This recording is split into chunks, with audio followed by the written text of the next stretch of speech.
Говоря об итогах деятельности работы министерства, докладчики сначала озвучивают общую информацию. Первое – это взаимодействие с федеральными и республиканскими органами власти. В саму структуру министерства входит 15 подразделений. Штатная численность за отчетный период составила 66 человек.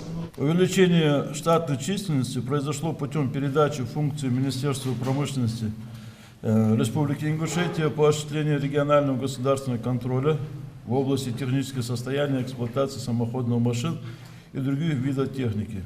О результатах работы в агропромышленном комплексе сказано много. Структура АПК насчитывает 24 сельскохозяйственных и перерабатывающих предприятия, 55 кооперативов, более 2000 крестьянско-фермерских хозяйств, 50 тысяч личных подсобных хозяйств, более 10 инвестиционных проектов. В прошлом году объем производства продукции во всех категориях в действующих ценах составил более 19 миллионов. Валовый сбор зерновых и зернобобовых культур более 201 тысячи тонны. Это на 181% выше к уровню 2021 года. Рекордсмен здесь пшеница. Ее удалось собрать 47 тысяч тонн. Овощи открытого и закрытого грунта составили более 12 тысяч тонн, а валовый сбор бахчевых культур 3025, или на 201% выше к уровню 2021 года. Активно подключились к уборочной кампании урожая прошлого года и садоводы республики. Валовый сбор плодово-ягодных составил почти 65 тысяч тонн. Рекордсмен – сад-гигант Ингушетия. А в части животноводства наблюдается устойчивый рост поголовья крупнорогатого скота. Мясо в живом весе составляет 9308 тонн или 106% к уровню 2021 года. Молока 140, 1998 тонн. Мед 500 тонн, 119% к уровню 2021 года.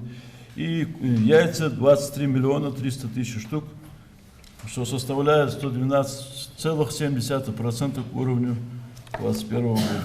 Первый заместитель председателя правительства Магомед Евлоев обратился к присутствующим с приветственным адресом от главы региона, отметив, что ведомство, несмотря на усилия западных недругов и введенных санкций, предпринимает действенные меры в части обеспечения продовольственной безопасности.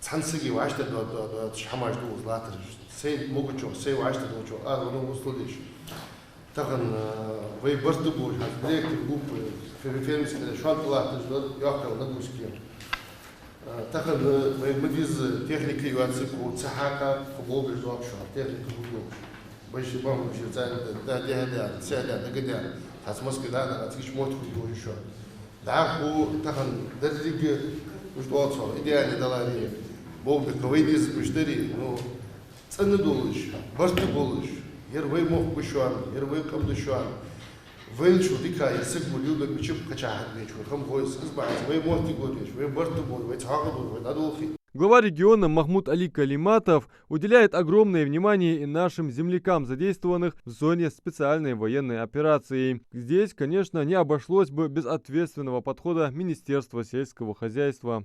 Спецоперацию достигли, чтобы вы фигнах бы цен дали гадяч от министерства пользы показать опустить газ результаты ситуации тик бахшбо кишнахи хастуш до логди угоз министерство халхлиуш апаж помощь да мол والله кишнахи связь угодятся тхнах кичкамна кишнах со божий что спас халдана халтусиш хаух вот боль кишнах халышка ночо яхи бойшана از ایت تاشی هدوار آبی موتی کواشت داد خیا نو از وقت خون بون سایا هر وحیان کیل حد کیل دشلو سنة یا ناقص یا حملیت так что сбор халмах вот hat wir wirklich sagen der сказал мат вот конечно я аммо отходил. Проводимые министерством мероприятия направлены на повышение эффективности агропромышленного комплекса и обеспечение продовольствием населения республики. Это одна из главных задач ведомства на 2023 год. Кроме того, Минсельхоз региона продолжит работу в соответствии с поручением главы региона по инвентаризации сельскохозяйственных земель, самозахватов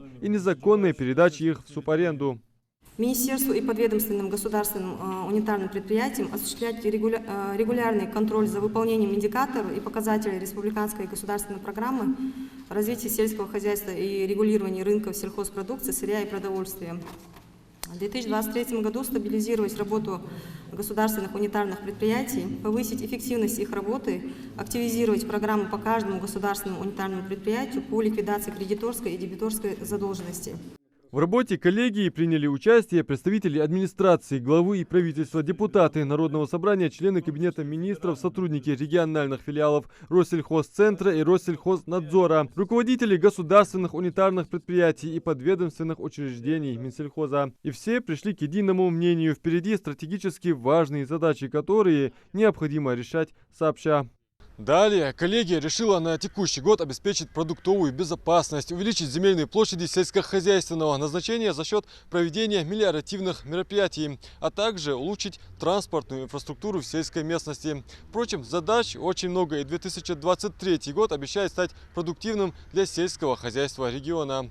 Адам Мережков, Рамазан Зурабов, Новости 24.